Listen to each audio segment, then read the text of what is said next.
muchísimo gusto Andrés Arauz, economista y ex candidato presidencial del Ecuador, quien nos acompaña esta noche en el estudio del Financiero Televisión. Bienvenido. Muy buenas noches, Elena. Un gusto estar aquí en el Financiero y obviamente un saludo a todo México y América Latina que nos ven. Andrés, estábamos hablando acerca de quizá los dos últimos sucesos que ocurrieron en Ecuador, pero quisiera que nos pusieras en contexto cómo llegó el presidente Guillermo Lasso al punto de estar a la puerta de un juicio político en su contra. Bueno, analicemos primero el contexto macro, ¿no? La cuestión económica en el país, vivimos una crisis permanente. Lasso lo que hizo fue firmar un acuerdo con el Fondo Monetario Internacional que básicamente retiró a toda la presencia del Estado en la economía, un nivel de reducción de la presencia del Estado en los servicios públicos, una destrucción de los servicios públicos generalizado, un aumento de la violencia como consecuencia de todo aquello y obviamente una crisis de inseguridad ciudadana enorme que vive todo el país. Esto sumado a revelaciones clave de medios que antes eran afines al propio Guillermo Lasso, donde se revela que había una mafia enquistada dentro del gobierno vinculada al narcotráfico, pero también a sus familiares cercanos de su banco privado que estaban vendiendo puestos dentro del gobierno. Y me refiero a cargos ministeriales, entre otros. Entonces eso generó una indignación ciudadana enorme que se materializó en una solicitud de juicio político que tiene que pasar por un filtro que es la Corte Constitucional. La Corte Constitucional analizó el procedimiento, habían 3 acusaciones, dio paso a una, la más grave, la que tiene que ver con peculado, es decir, robo de recursos del Estado para fines privados, y ahora la Asamblea está tramitándolo. Veremos ahora, ya que Lasso tiene pues muchísimo dinero, él, además de ser presidente, es el banquero, dueño del banco, del segundo o tercer banco más grande del país, no se ha deshecho de sus acciones mientras ejerce la presidencia, teniendo un enorme conflicto de interés, y eso obviamente genera mucha suspicacia de lo que pueda ocurrir en nuestro Parlamento, en nuestra Asamblea Nacional, respecto a la cantidad de votos requerida para poder destituir a Lasso. El juicio político va, sin embargo, bien lo mencionas, 2 de los 3 cargos fueron desestimados. ¿Qué ocurrió? Que esos 2 cargos quedaron fuera. Eran importantes, quizá no tanto como peculado, pero tenían relevancia en este juicio. Sí, mira, las otras 2 acusaciones eran por concusión.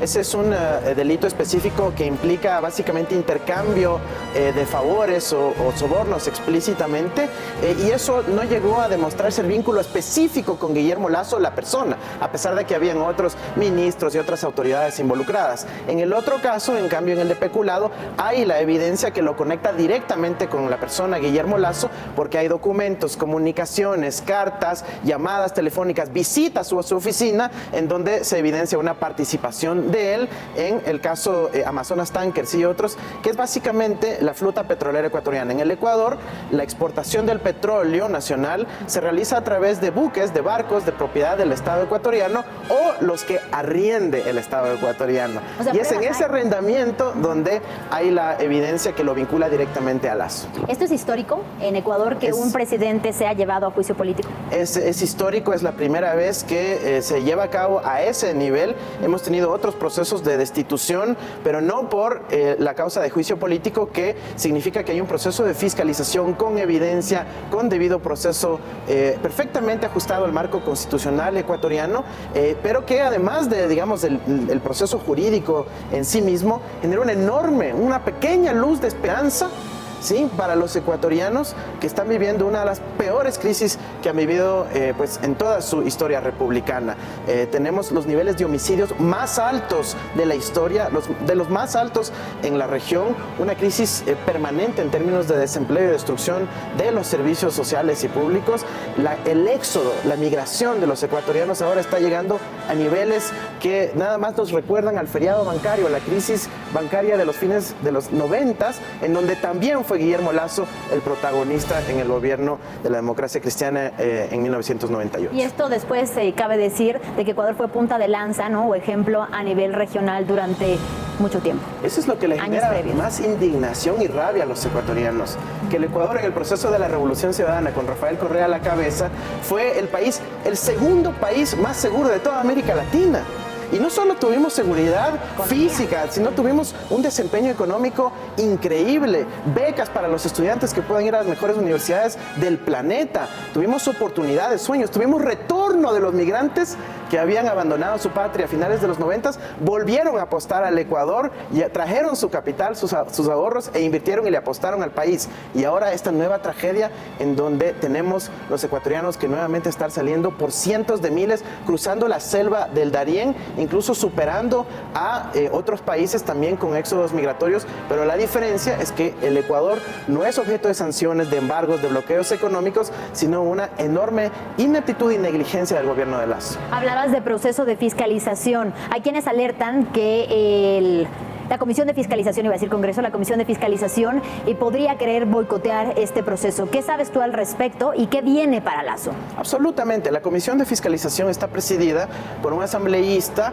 muy afín a Guillermo Lasso y que está en ese cargo por pedido de Guillermo Lasso. Este asambleísta está interponiendo obstáculos, trámites, trabas supuestamente legales, pero que tienen como único objetivo extender lo máximo posible el trámite del juicio político para que Lasso pueda mantenerse en el cargo y pueda tener la oportunidad de quizás comprar votos dentro de la Asamblea, y eso es muy preocupante para la ciudadanía. Yo he sido quizás de los que ha dicho con más fuerza que necesitamos avanzar en un proceso paralelo de destitución, que es el artículo 130.2 de la Constitución ecuatoriana, que permite ahorrarse el proceso del juicio político y ejercer lo que en el Ecuador se denomina la muerte cruzada, que se destituye al presidente, pero también se va del Parlamento y se convocan a elecciones generales anticipadas. Mientras tanto, mientras la defensa gana tiempo, ha sido asesinado ya uno de los testigos claves de este juicio, el empresario Rubén Cherres. ¿Qué ocurrió y qué papel jugó esta mafia albana de la que recientemente empezamos a conocer su presencia en Ecuador? Es algo totalmente nuevo para nuestro país. Mira, históricamente el Ecuador ha sido una isla de paz. No hemos tenido procesos de guerrilla, de guerra civil, de violencia armada dentro del Ecuador, pero a partir del gobierno de Lasso, esos indicadores se han destruido. Ahora la gente tiene miedo de estar en la calle, de salir en la noche, etcétera, y eso nunca nos había pasado. Pero además, nunca nos había pasado que una de las personas más cercanas a la persona de mayor confianza del presidente Lasso, que es su cuñado Danilo Carrera, presidente del directorio del Banco de Guayaquil, que es de propiedad de Lasso, resulta que el mejor amigo de él, Rubén Cherres, aparece asesinado luego de haber sido investigado por sus vínculos con la mafia albanesa, uno de los protagonistas del tráfico de droga desde los puertos ecuatorianos hacia los puertos europeos. Bueno, resulta que esta persona era clave, iba a ser un testigo fundamental en vincular a esta operación mafiosa, al tráfico de influencias dentro del sector público, con los familiares de Guillermo Lasso y el propio presidente. El hecho que aparezca asesinado es una de las sorpresas más grandes que estamos viviendo ahora en el Ecuador, y el presidente Lasso no ha dicho una palabra sobre su muerte. Y la investigación no está avanzando, además, por supuesto, comandada desde la actual administración. Así es, la investigación no avanza. De hecho, en este preciso caso donde Rubén Cherres estuvo involucrado, en un informe de la policía del gobierno de Lasso, que Lasso escondió durante casi 2 años, resulta que el propio Guillermo Lasso dio la instrucción de que se retiren a los policías especializados, a los detectives de este caso. Entonces, esta es parte de la indignación que jamás hemos visto en el Ecuador, que amenaza a nuestra democracia, a nuestra institucionalidad remanente de lo poquito que queda, y esperamos que el juicio político le dé una renovación al país, un poquito de oxígeno para poder salir de esta contaminación terrible que estamos viviendo.